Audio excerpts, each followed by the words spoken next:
वंदे मां शारदे। आप लोग हिंदी व्याकरण में सीख रहे हैं मुहावरे, और मुहावरे का भी ये तीसरा भाग है।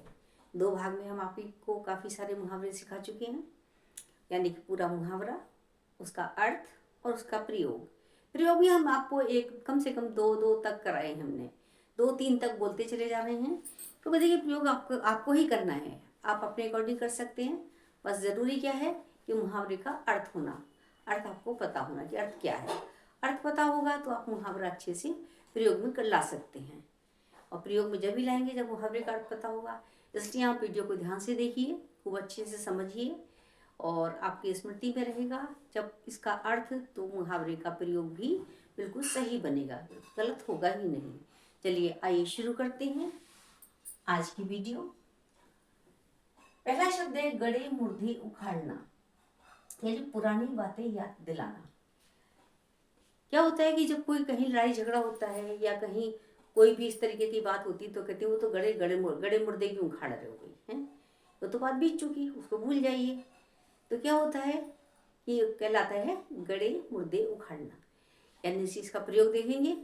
ठीक है, छोटे छोटे बच्चों को लड़ता हुआ देखकर जो पड़ोसी थी वो आपस में झगड़ने लगी और बीती बातों को मतलब याद करने लगी, यानी कि गड़े मुर्दे उखाड़ने लगी। तो या फिर ऐसा कीजिए, छोटी छोटी बातों के बीच में हमें गड़े मुर्दे नहीं उखाड़ने चाहिए। तो प्रयोग हो गए, कोई सा भी आप लिख सकते हो। आगे देखिए, गागर में सागर भरना, संक्षेप में बहुत कुछ कहना, यानी बहुत कुछ कह देना, मतलब थोड़े से शब्दों में बहुत कुछ कह देना। जैसे बिहारी जी कवि ने, महाकवि बिहारी जी कवि ने अपनी सस्सई में, यानी बिहारी सस्सई में क्या है, गागर में दोहों के माध्यम से गागर में सागर भर दिया है। यानी कि थोड़ी सी, जो थोड़े से शब्दों में संक्षेप में कह देना कि एक बहुत बड़ी बात को कह देना। जैसे उनका एक दोहा मुझे स्मरण में आ रहा है, जैसे देखिए सुनिए आप ध्यान से, मैंने पहले बता चुकी हूँ। कहत नटत रिजत खिलत खिजत मिलत खिलत रजियात, भरे भवन में करत हैं नैनन ही सो बात।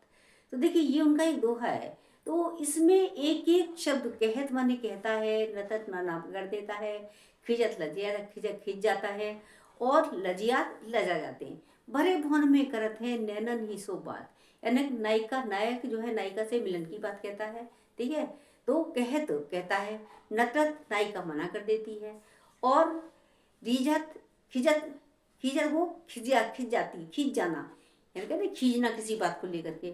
मिलत खिलत, और क्या कहते हैं, नटत खीजत मिलत खिलत लजियात, मिलते हैं खुश होते हैं, और वो नायिका जो है वो लजा जाती है। ये सब क्या में चलता है, केवल नेत्रों के माध्यम से चलता है। दोनों नायक नायिका नेत्रों के माध्यम से बात कर रहे हैं।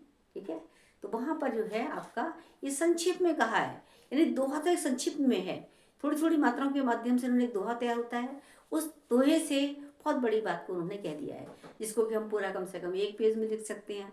तो इतने एक पेज का जो लिखना है, वर्णन है, वो उन्होंने सिर्फ एक दो दोहों की पंक्तियों के माध्यम से कर दिया है। ठीक है, भरे भवन में करत है नैनन ही सो बात। भरे भवन में, जहाँ पर सब लोग बैठे हुए हैं, ढेर सारे लोग इकट्ठे बैठे हुए हैं, वहाँ पूरी महफिल जमी हुई है, पूरी लोग बैठे हुए हैं, तो वहाँ पर जो है वो क्या कहते हैं, नैनों से ही बात कर ली उन्होंने सारी।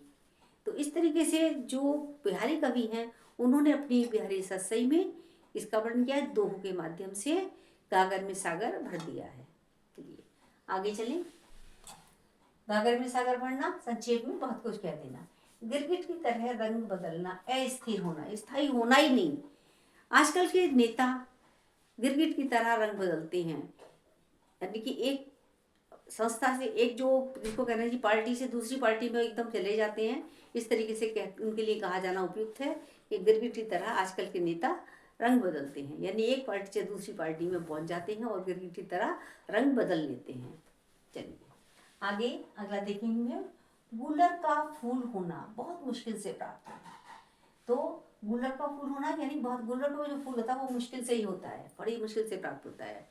तो क्या कहेंगे हम, जैसे अगर बच्चों आप कम मेहनत करोगे तो आपको जो है शिक्षा आपके लिए, या आईएएस का एग्ज़ाम पास करना, या एमबीए का या एमडी करना आपके लिए गुलर का फूल हो जाएगा, यानी कि बहुत मुश्किल हो जाएगा, बड़ी मुश्किल से प्राप्त होने वाली वस्तु हो जाएगी। अर्थात बच्चों को समझाने के लिए यही कहा जाएगा, भाई आप मेहनत करिए, वरना आपकी जो अध्ययन है वो गुलर का फूल हो जाएगी, बहुत मुश्किल से प्राप्त होगी। ठीक। घोड़े बेचकर सोना, निश्चिंत होकर सोना। घोड़े बेचकर आदमी कब सोता है? जब वो बिल्कुल चिंता से मुक्त हो जाता है, कोई सारी चिंताएं खत्म हो जाती हैं।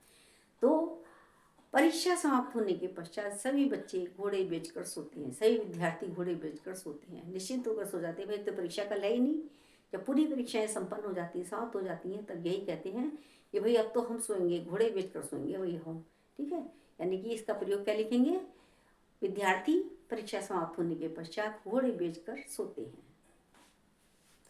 आगे, घर फूंक तमाशा देखना, अपनी हानि पर खुश होना। आतंकवादी युवा लोगों को आतंकवादी बना करके क्या करते हैं? तमाशा देखते, घर फूंक कर तमाशा देखते हैं।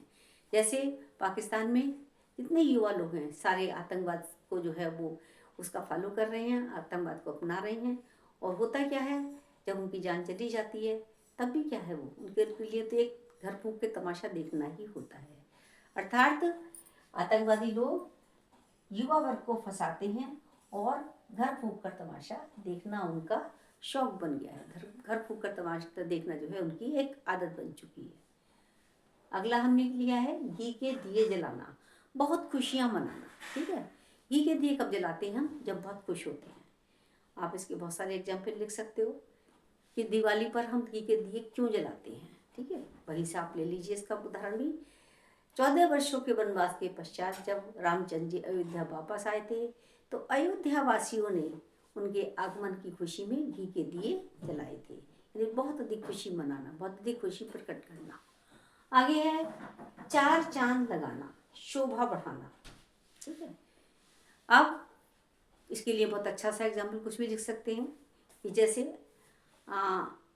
अभिनेता जो हमारे अमिताभ बच्चन जी हैं, वो जहाँ भी चले जाते हैं, जिस प्रोग्राम में चले जाते हैं वहाँ चार चांद लग जाते हैं। अर्थात केबीसी जो सीरियल है उसको चलाने में अमिताभ बच्चन के आने से चार चांद लग जाते हैं। ठीक, और भी लिख सकते हैं, कुछ भी और भी एग्जाम्पल लिख सकते हैं कि हमारे घर में जब हमारे दादी बाबा आते हैं तो हमारे घर के त्यौहार की खुशियों में चार चांद लग जाते हैं। यानी कि हमारे बड़े बूढ़े आते हैं, बुजुर्ग आते हैं और हमें आशीर्वाद देते हैं, खुशियाँ मनाई जाती हैं, तो घर में उनके आने से चार चांद लग जाते हैं। घर में बुजुर्गों के आने से घर में के क्या होता है, घर की खुशियों में चार चांद लग जाते हैं। आगे, चींटी के पर निकलना, अति सामान्य व्यक्ति का घमंड करना। ठीक है, इसका क्या एग्जाम्पल ले सकते हैं? बहुत ही सामान्य व्यक्ति हो और वो क्या करे, बहुत अधिक घमंड करने लगे, यानी कि चींटी के पर निकलना। एक चींटी एक छोटा सा जीव होती है, यानी एक सामान्य जीव का जो है, सामान्य व्यक्ति का जो है क्या करना, घमंड प्रकट करना। तो इसके लिए हम क्या कर सकते हैं? एग्जाम्पल, प्रयोग में आप कुछ भी लाइए। जैसे कि मान लीजिए मोहन बहुत पढ़ा लिखा नहीं है, लेकिन वो बिल्कुल बात जो है डॉक्टर जैसी करता है। हर बिल्कुल पढ़ा लिखा नहीं है, लेकिन क्या है, वो बहुत बड़ी बड़ी बातें ढींगे हाँकता है। यानी कि उसके चींटी के भी पर निकल आए हैं और वो थोड़ा सा पढ़ लिख गया है और किसी से बात भी नहीं करता है। तो क्या लिखेंगे? तो मोहन के तो चींटी के पर निकल आए हैं। मोहन के लिए तो ये कहना उपयुक्त होगा कि उसके तो चींटी के पर निकल आए हैं। अर्थात वो बहुत अधिक घमंडी हो गया है। क्या मतलब कि मतलब थोड़ा सा पढ़ लिख करके वो क्या हो गया, चींटी के पर उसके निकल आए हैं, उस जैसा हो गया है। उस कहावत को उसने चरितार्थ कर दिया है। चांदी काटना, अधिक लाभ कमाना, बहुत अधिक पैसे कमाना। ठीक है, आजकल कुछ दुकानदार लोग जो हैं अपने व्यवसाय में चांदी काट रहे हैं। किस तरीके से? बहुत अधिक लाभ कमा रहे हैं। यानी सोने के व्यापारी, स्वर्णकार लोग क्या है, सुनार लोग या स्वर्णकार लोग क्या कर रहे हैं, चांदी काट रहे हैं। अर्थात बहुत अधिक धन कमा रहे हैं, बहुत अधिक लाभ कमा रहे हैं। या फिर और एग्जाम्पल दीजिए कि त्योहारों के अवसर पर दुकानों की बहुत अधिक बिक्री होती है, होने से वो क्या करते हैं, चांदी काटने लगते हैं। कि अर्थात ये जो आपका मुहावरा है ये सही चरितार्थ होता है कि चांदी काटना, अर्थात दुकानदार लोग चांदी काटने लगते हैं। छाती पर मूंग दलना, बहुत कष्ट पहुंचाना। हाँ, इसके लिए आप एग्जाम्पल दीजिए कि भारत में जब घुसपैठिए घुसकर आ जाते हैं जो जैसे कि असम में रोहिंग्या लोग आए हुए हैं और वो पूरे भारतवर्ष में जो है अपना अपना वो प्रभुत्व स्थापित करने में लगे हुए हैं, पूरी ओर से जम गए हैं पूरी तरीके से। तो क्या कहेंगे हम, वो हमारी छाती पर आकर मूंग दल रहे हैं, अर्थात घुसपैठिए, दूसरे देशों के आए हुए घुसपैठिए भारत देश में आकर हमारी छाती पर मूंग दल रहे हैं, हमें बहुत अधिक कष्ट पहुंचा रहे हैं, यानी कि जो हमारे अधिकार हैं उनका हनन हो रहा है। तो इस तरीके से हम क्या लिख सकते हैं उनके लिए, वो हमारी छाती पर मूंग दल रहे हैं, यानी जो नौकरी हमको मिलनी चाहिए वो लोग जो है उसमें अपने साझेदार बन रहे हैं। तो इस तरीके से वो छाती पर मूंग दल रहे हैं। छाती पर सांप लौटना, ईर्ष्या होना, जलन होना, जेलसी होना, जिसको इंग्लिश में बोलते हैं हम जेलसी होना। पाकिस्तान जब हमारे देश की प्रगति देखता है तो उसकी छाती पर सांप लौटने लगता है, यानी पाकिस्तान को हमारे देश की प्रगति, उन्नति और नए नए आविष्कार को बर्दाश्त ही नहीं होते हैं, अतः उसकी छाती पर सांप लौटने लगता है। तो ये आपके इतने प्रयोग है, आगे की और देखिएगा अभी आप। आगे के मुहावरे देखें।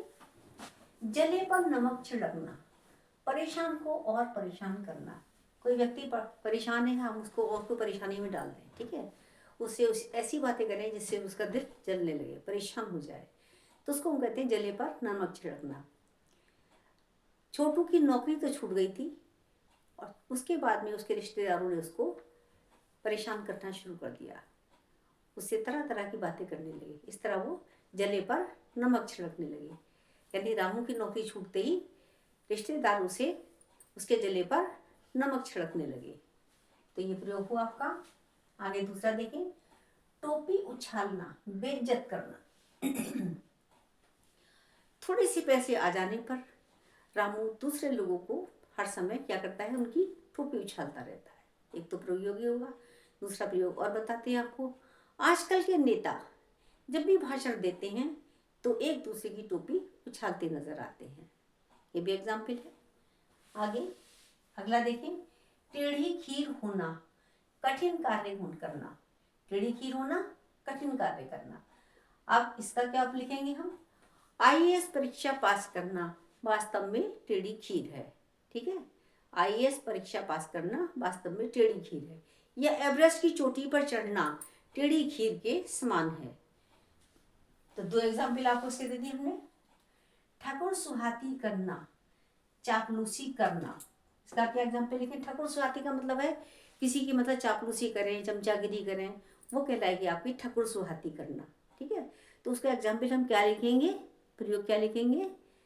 इसका प्रयोग हम अच्छे से कुछ भी दे सकते हैं, जैसे कि मान लीजिए कि जो स्वाभिमानी व्यक्ति होते हैं वो कभी किसी की ठाकुर सुहाती नहीं करते हैं, यानी स्वाभिमानी व्यक्ति स्वाभिमान से जीते हैं और कभी किसी की ठाकुर सुहाती नहीं करते हैं, अर्थात किसी की चापलूसी नहीं करते, यानी कि ठाकुर सुहाती नहीं करते हैं।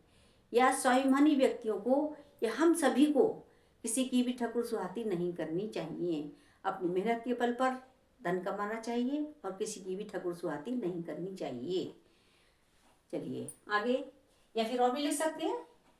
विधायकों की और सांसदों की लोग, ज्यादातर लोग जो है ठाकुर सुहाती करते नजर आते हैं, उनके आगे पीछे घूमते हैं और उनकी ठाकुर सुहाती करते नजर आते हैं। आगे देखें। गुदड़ी का लाल होना, यानी गरीबी में पला हुआ गुणी व्यक्ति। गरीबी में पला गुणी व्यक्ति, इसका एग्जाम्पल बहुत अच्छा आपको बताते हैं। हमारे देश के दूसरे प्रधानमंत्री लाल बहादुर शास्त्री जी गुदड़ी का लाल थे, वास्तव में वो गुदड़ी का ही लाल थे, क्योंकि बहुत ही निर्धनता में उन्होंने अपना जीवन यापन किया था और देश के प्रधानमंत्री बने। तो यानी कि गरीबी में पला गुणी व्यक्ति, तो गुणी व्यक्ति तो थे ही, भाई महान व्यक्ति थे, क्योंकि प्रधानमंत्री बने। क्यों बने, अपने गुणों के कारण। यानी हमारे देश के दूसरे प्रधानमंत्री लाल बहादुर शास्त्री जी गुदड़ी का लाल थे। चलिए इसका प्रयोग हमने बता दिया। ये गै शब्द आता तो बीच में, लेकिन मुझे दिमाग में आया तो मैंने इसको आपको यहाँ पर लिखवा दिया है, ठीक है। थाली का बैंगन होना, पक्ष बदलते रहना। आजकल के नेताओं का कोई भरोसा नहीं है, वो क्या है, थाली के बैंगन की तरह चलते हैं, थाली के बैंगन की तरह ही लुढ़कते रहते हैं। तो थाली का बैंगन, यानी आजकल के नेताओं को थाली का बैंगन होना ही जो सूक्ति है, जो कहावत है, वो चरितार्थ होती है। जो मुहावरा जो हम लिख रहे हैं सही में चरितार्थ होता है। आगे, ठगा सा रह जाना, क्या है आपका? ठगा सा रह, यानी चकित रह जाना। आप किसी भी चीज़ को देख के आप चकित रह जाएंगे तो कहेंगे ठगा सा रह गया। ठीक है, इसका क्या लिख सकते हैं? अचानक ही घर में आए हुए मेहमानों को देखकर, ठीक है, जो बहुत दिन बाद घर में आए और बिना किसी सूचना के आ गए, तो उनको देखकर हम ठगे से रह गए। ठीक है, ये अनायासी आए हुए मेहमानों को देख करके हम ठगे से रह जाते हैं। चकित रह जाना हो गया। और तिल का ताड़ बनाना, अक्सर देखा जाता है मोहल्ले पड़ोस में जब कोई झगड़ा होता है तो क्या होता है, छोटी छोटी बातों पर, बच्चों की छोटी छोटी बातों को तिल का ताड़ बना लिया जाता है। अर्थात ऐसा नहीं करना चाहिए। छोटे बच्चों को झगड़ों को लेकर के हमें तिल का ताड़ नहीं बनाना चाहिए। तो ये आपको तिल का ताड़ के 2 एग्जाम्पल हो गए। अब है 3 तेरह होना, तितर बितर हो जाना। आयकर विभाग का छापा पड़ते ही जो सेठ जी ने अपने कागज सारे तितर बितर कर दिए। तो ये हो गया एक एग्जाम्पल, यानी आयकर विभाग ने जब छापा मारा त्यों ही सेठ जी ने अपने सारे कागज तितर बितर कर दिए। दूसरा और एग्जाम्पल देखिए आप लोग, इसका प्रयोग लिखिएगा। क्या लिखेंगे बता रही हूँ मैं आपको। जहाँ पर भीड़ इकट्ठी थी, यानी इकट्ठी भीड़ पर पुलिस ने आंसू गैस के गोले बरसाकर भीड़ को तितर बितर कर दिया, इधर उधर कर दिया। चलिए 2 एग्जाम्पल आपके ये हो गए। अगला देखिए, दांत खट्टे करना, हरा देना। 1500 वही सॉरी इसकी लक्ष्मीबाई की, और जब अंग्रेजों से युद्ध हुआ था तो लक्ष्मीबाई ने अंग्रेजों से युद्ध करते समय उनके दांत खट्टे कर दिए। वीरांगना लक्ष्मीबाई ने अंग्रेजों के दांत खट्टे कर दिया, इनको हरा दिया, बुरी तरीके से हरा दिया। और भी लिख सकते हो, पाकिस्तान से जब भी झगड़ा होता है, पाकिस्तान जब भी आंखें दिखाता है या पाकिस्तान जब भी अटैक करता है, आक्रमण करता है, तो भारतवासी, भारत की सेना उसको हमेशा क्या करती है, उनके दांत खट्टे कर देती है। यानी कभी भी पाकिस्तान के दांत खट्टे करने में हमारी भारतीय सेना पीछे नहीं रहती है। तो 3 एग्जाम्पल बता दिए, कोई सा भी आप लिख सकते हो और अपने मन से भी लिख सकते हो, यह हम आपको बता चुके हैं। दांतों तले उंगली दबाना, यानी चकित रह जाना। अजंता एलोरा की गुफाएं देखकर हम क्या क्या हो जाते हैं, वहाँ के चित्र देख करके, वहाँ की भित्तियों पर बने हुए चित्र देख करके हम क्या हो जाते हैं, दांतों तले उंगली दबाने लगते हैं। या फिर ताजमहल को देखकर विदेशी लोग, विदेशों से आए हुए विदेशी लोग दांतों तले उंगली दबा जाते हैं, क्योंकि 7वां आश्चर्य है ये ताजमहल भी हमारा। आगे देखिए, दाल में कुछ काला होना, गड़बड़ होना। दाल में काला होना, गड़बड़ होना, यानी कि इसका भी कुछ भी एग्जाम्पल आप दे सकते हैं, अपनी स्वेच्छा से कुछ भी लिख सकते हैं। 1 या 2 मैं आपको भी बताने जा रही हूँ। जैसे अचानक पुलिस को कॉलोनी में आया हुआ देखकर क्या हुआ, सब लोगों ने कहा कि दाल में कुछ काला है। तो इस तरीके के सारे एग्जाम्पल हमने करा दिए आपको, बहुत सारे मुहावरों के साथ करा दिए, अर्थ के साथ करा दिए, प्रयोग के साथ करा दिए। आज की वीडियो के लिए इतना ही। आप लोग वीडियो को ध्यान से देखिए, समझिए और दूसरों को शेयर कीजिए, और साथ साथ सब्सक्राइब भी कीजिए जिन्होंने अभी तक नहीं किया है। कमेंट दीजिए, लाइक कीजिए और नई वीडियो का इंतजार कीजिए। अब भाग 3 हम करा चुके हैं, भाग 4 हम कल कराएंगे, अगली वीडियो में कराएंगे। तब तक के लिए नमस्कार, धन्यवाद।